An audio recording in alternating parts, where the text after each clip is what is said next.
नमस्कार दोस्तों। आज मैं अपनी फेवरेट कहानी अधूरा आदमी आपके साथ शेयर करना चाहती हूँ। मैं कृति माने रचना, पर मेरी सारी रचनाएं हमेशा अधूरी रह जाती थीं। शायद मुझ में धैर्य की कमी थी। जितना चाहा लिख लिया, आगे कुछ ना सूझा तो कलम वहीं रुक गई।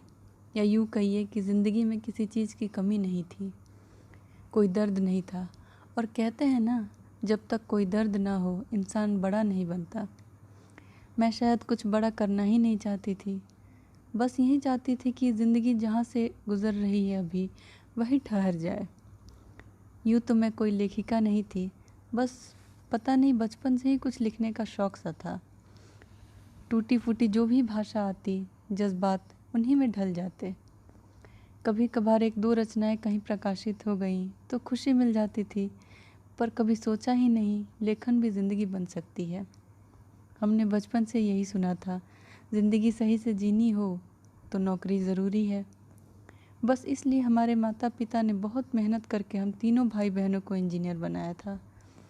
वक्त के साथ सब नौकरी और फिर शादी करके अपनी ज़िंदगी में व्यस्त हो चुके थे। बस मैं थी जो अब तक जानती नहीं थी कि आखिर मैं चाहती क्या हूँ। इसी बीच ज़िंदगी में कोई आया और दिल तोड़कर चला गया। पहली बार दर्द का एहसास हुआ था। शायद इसीलिए मैं कुछ लिख पाई, अपनी आत्मकथा।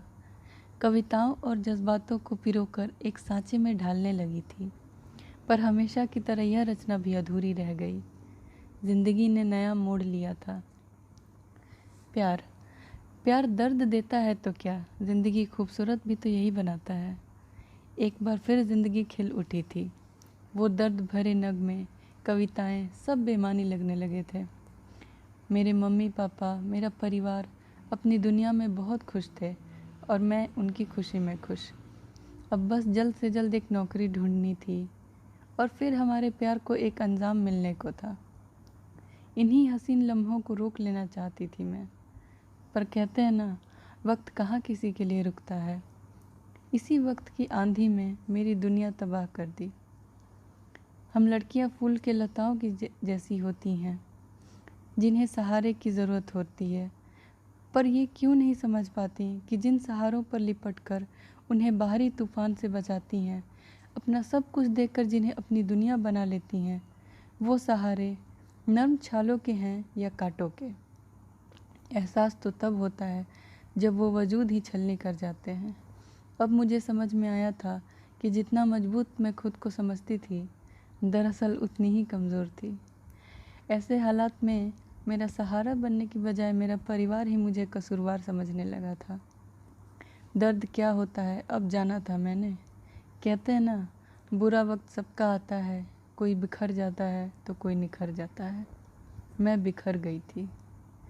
6 महीने गुजर गए, पर बुरा वक्त जैसे ठहर सा गया था मेरे लिए।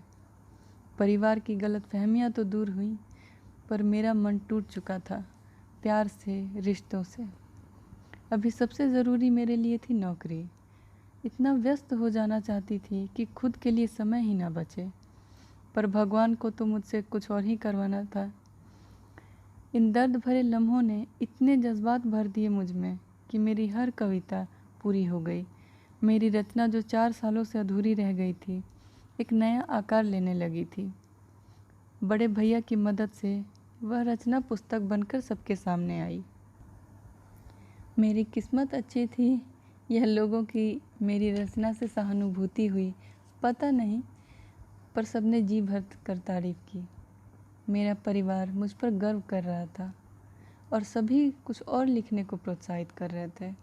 मन में कितने विचार थे, पर जाने क्यों वो पन्नों पर आना ही नहीं चाहते थे। ज़िंदगी में अब बस एक स्थायी नौकरी चाहिए थी। शायद तब मेरे मन की उथल पुथल ख़त्म हो। प्रयास रंग लाई और एक स्कूल में मैं पढ़ाने लगी।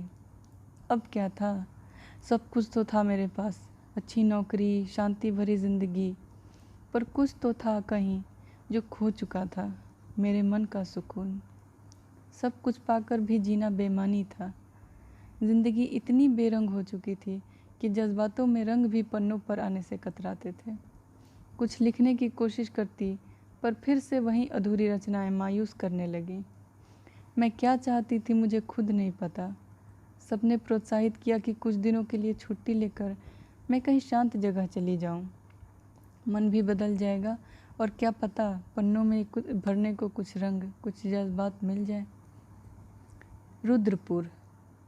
बहुत सुना था यहाँ की हरियाली और शांत वातावरण के बारे में। 2 महीनों का लक्ष्य लेकर आई थी मैं यहाँ। इतने दिनों में कोई बात बने तो ठीक, वरना कलम को अलविदा कह दूंगी। ब्रोकर से निवेदन किया था किसी शांत जगह पर घर दिलवा दे, ट्रैफिक और लोगों के शोरगुल से थोड़ा दूर। मैं कुछ लिखना चाहती थी, किसी कहानी की तलाश है मुझे।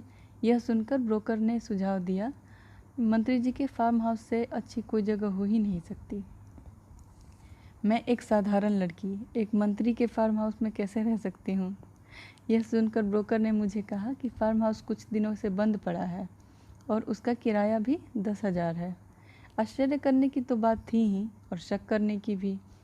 डरते डरते उसने बताया कि लोगों का मानना है कि इस फार्म हाउस में आत्मा रहती है। बहुत दिनों बाद इतना हंसी थी मैं। ब्रोकर कहता रहा, आपने शांत खूबसूरत जगह बोला इसलिए मैंने फार्म हाउस की बात की। यहाँ पास में तालाब भी है, पूरी हरियाली है। आप चाहें तो यहाँ रह सकती हैं, पर अगर आप डरती हैं तो मैं कहीं और घर दिखाता हूँ। मैं हंसती रही। इस बेरंग ज़िंदगी में अगर कोई आत्मा ही रंग भर दे तो वही सही।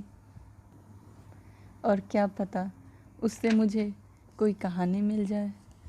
हालांकि फार्म हाउस शहर से दूर नहीं था, पर आसपास घर बहुत कम थे। बाहर गेट पर ही ब्रोकर मुझे अलविदा कह गया और जाते जाते मंत्री जी से मिलाने का वादा कर गया। उसकी बातें याद करके 1 मिनट को सोच में पड़ गई मैं। लेकिन जिसे ज़िंदगी ने इतना डराया हो उसे आत्मा का क्या डर। यही सोचकर मैं अंदर आ गई। काफ़ी बड़ा लॉन था, तरह तरह के फूल पौधों से सजा अजीब सा सुकून था यहाँ। तभी मेरी नज़र एक आदमी पर पड़ी जिसकी पीठ मेरी तरफ थी। गुलाब के पौधों के पास खड़ा वह जाने क्या सोच रहा था। 1 मिनट को मेरी जान अटक गई, दिमाग शून्य हो गया। गेट का ताला भी ब्रोकर ने ही खोला था, फिर यह आदमी अंदर आया कैसे? कहीं ये आत्मा तो नहीं? इस ख्याल ने 2 मिनट पहले की मेरी सारी बहादुरी भुला दी। फिर यह सोचकर 1 मिनट को सुकून मिला कि आत्मा तो अक्सर लड़कियां होती हैं और आत्मा दिन में दिखाई भी नहीं देती। मैंने तुरंत पूछा, कौन है आप? अंदर कैसे आए? वह तुरंत पलटा। 1 मिनट को मुझे देखता रहा, फिर बड़ी विनम्रता से बोला, मैं राहुल, यहीं पास में रहता हूँ। थोड़े फूल चाहिए थे इसलिए यहाँ आ गया। यहाँ कोई रोकने टोकने वाला नहीं है ना, तो चाहे जितने चाहो उतने फूल ले जा सकते हो। वैसे आप कौन हैं और यहाँ क्या कर रही हैं? मैंने अपना परिचय दिया। मैं कृति, पढ़ाती हूँ और साथ में लेखिका भी हूँ।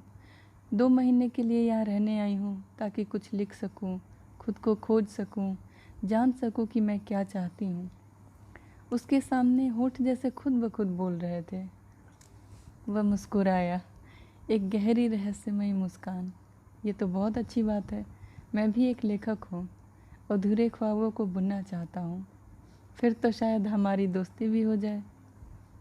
मैंने उससे पूछा, वो तो ठीक है, पर इस तरह इधर इधर घूम रहे हो, सुना है यहाँ आत्मा रहती है, तुमको डर नहीं लगता क्या? वह फिर से मुस्कुराया, वही रहस्यमयी मुस्कान। मानो तो आत्मा है, बुरी है, नुकसान ही करेगी, या मानो तो फरिश्ते हैं जो किसी कारण से यहाँ से जा नहीं पाए। सभी आत्माएं बुरी नहीं होती, कुछ मजबूर भी होती हैं। खैर छोड़िए, ये बताइए आप यहाँ रहने आई हैं, आपको डर नहीं लगता? मैंने कहा, ज़िंदगी ने इतना डराया है कि डर खत्म सा हो गया है। वो फिर से मुस्कुराया। मेरी नज़र उस पर पड़ी। एक सुदर्शन युवक, आकर्षक व्यक्तित्व, बोलती आँखें, पर होठों पर गंभीर मुस्कान। वह बोला, किसी चीज़ की ज़रूरत हो तो बताइएगा, शाम में मिलता हूँ। यह कहकर वह गेट से चला गया।